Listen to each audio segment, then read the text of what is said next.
Assalamualaikum warahmatullahi wabarakatuh. Hai semua, kembali lagi bersama Ibu untuk sama-sama belajar mengenai materi IPA kelas 8. Pada kesempatan kali ini kita akan belajar mengenai kelainan dan penyakit pada sistem peredaran darah manusia.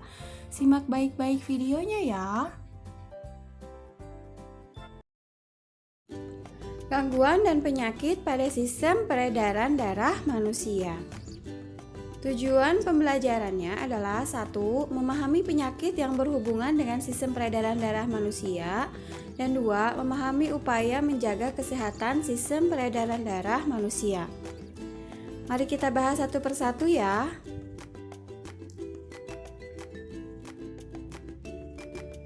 Lalu, penyakit apa sajakah yang berhubungan dengan sistem peredaran darah manusia?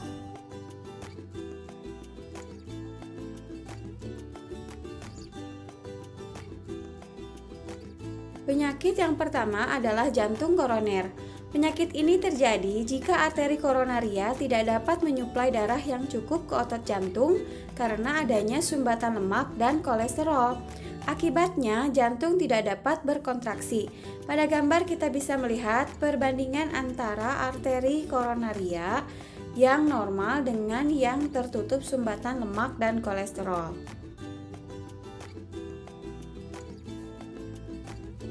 Gejala dari penyakit jantung koroner ini adalah 1. Dada terasa sakit, yang kedua napasnya pendek, dan yang ketiga kepala pusing. Cara mencegahnya: 1. Menjaga olahraga dan istirahat teratur, 2. Menjaga pola makan sehari-hari, 3. Menghindari minuman beralkohol, 4. Menghentikan kebiasaan merokok, 5. Menghindari stres berlebihan, dan 6. Menjaga berat badan dalam kondisi ideal.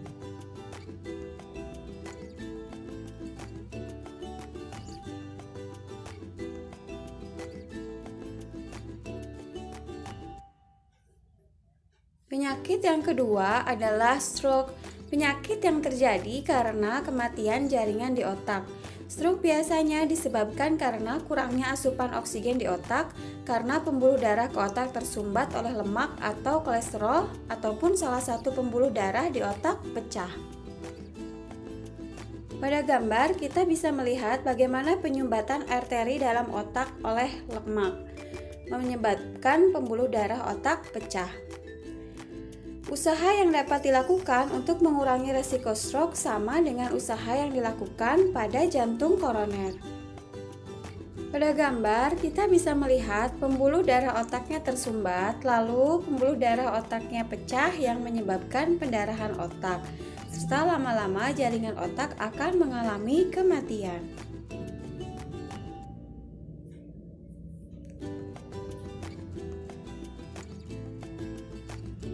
Penyakit yang ketiga yaitu varises, suatu keadaan di mana pembuluh darah balik atau vena mengalami pelebaran dan terpuntir. Biasanya varises terjadi di daerah kaki.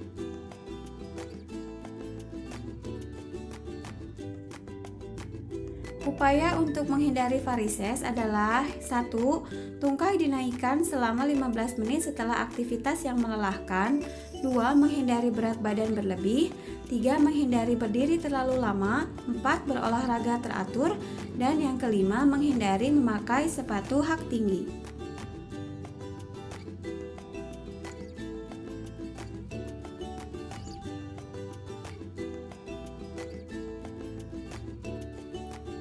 Yang keempat adalah anemia.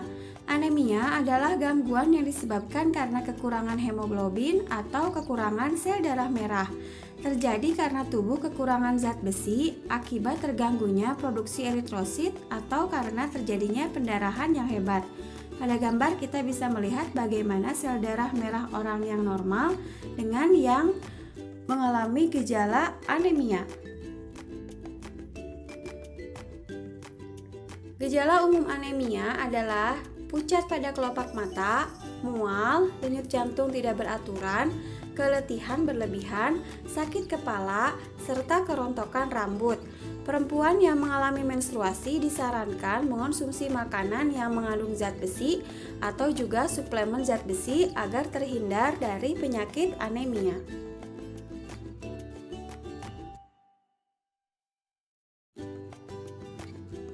Penyakit yang kelima adalah hipertensi. Hipertensi atau tekanan darah tinggi terjadi jika tekanan darah di atas 120/80 mmHg. Penyebabnya 1. Arteriosklerosis atau pengerasan pembuluh darah, 2. Obesitas atau kegemukan, 3. Kurang olahraga, 4. Stres, 5. Mengkonsumsi minuman beralkohol, dan 6. Mengonsumsi makanan yang mengandung banyak garam, lemak, dan kolesterol. Gejala hipertensi adalah pusing, sesak nafas, mual, pendarahan di hidung, dan muntah.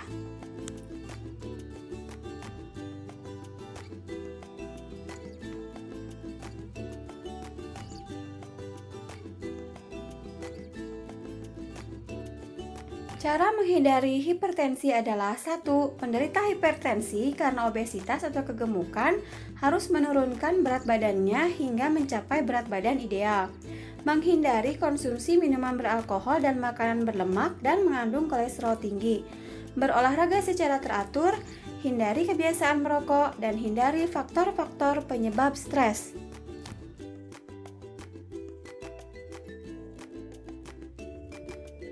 Penyakit yang keenam adalah hipotensi.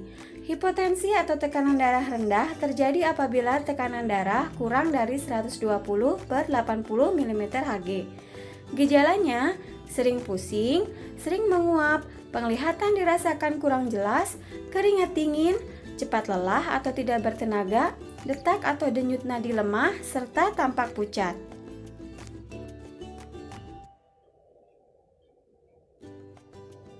Cara mengatasi hipotensi: 1. Minum air putih 8-10 gelas sehari.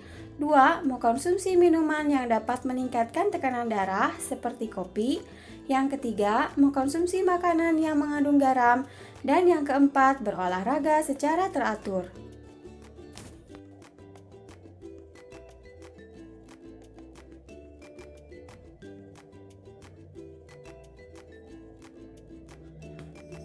Penyakit yang ketujuh adalah serangan jantung. Serangan jantung adalah kondisi serius di mana terjadi hambatan aliran darah ke jantung secara mendadak oleh karena terjadinya pembekuan darah.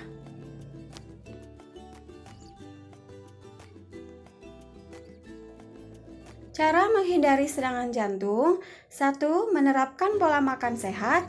2. Rutin aktivitas fisik. 3. Hindari merokok. 4. Check up dan kendalikan resiko penyakit kardiovaskular secara menyeluruh. Dan yang kelima, tidur yang cukup.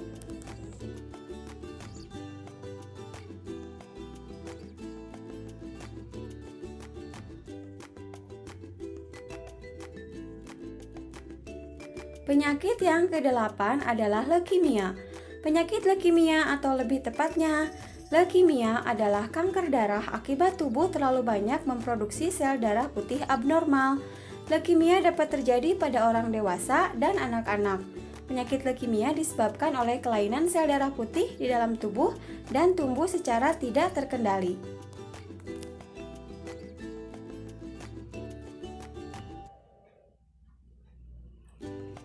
Gejala leukemia: demam dan menggigil, tubuh terasa lelah dan rasa lelah tidak hilang meski sudah beristirahat, berat badan turun drastis, gejala anemia, bintik merah pada kulit, mimisan, tubuh mudah memar, keringat berlebihan, mudah terkena infeksi, muncul benjolan di leher, dan perut terasa tidak nyaman akibat organ hati dan limfa yang membengkak.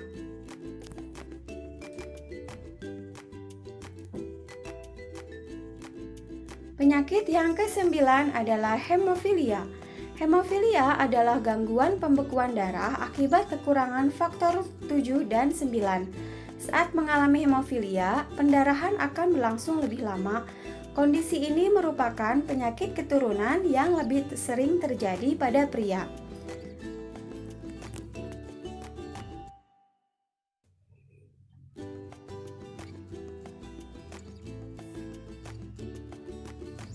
Hemofilia disebabkan oleh mutasi genetik. Mutasi genetik yang terjadi pada hemofilia menyebabkan darah kekurangan protein pembentuk faktor pembekuan. Kekurangan faktor pembekuan ini akan menyebabkan darah sukar membeku. Pada gambar kita bisa melihat bagaimana proses pembekuan darah pada orang normal dan proses pembekuan darah pada orang yang mengalami hemofilia. Darahnya sukar membeku dan akan terus memancar. Cintai jantungmu sedari dini, sehat dan bahagia selalu di hati. Terima kasih sudah menyaksikan video ini. Mudah-mudahan ilmunya bermanfaat. Wassalamualaikum.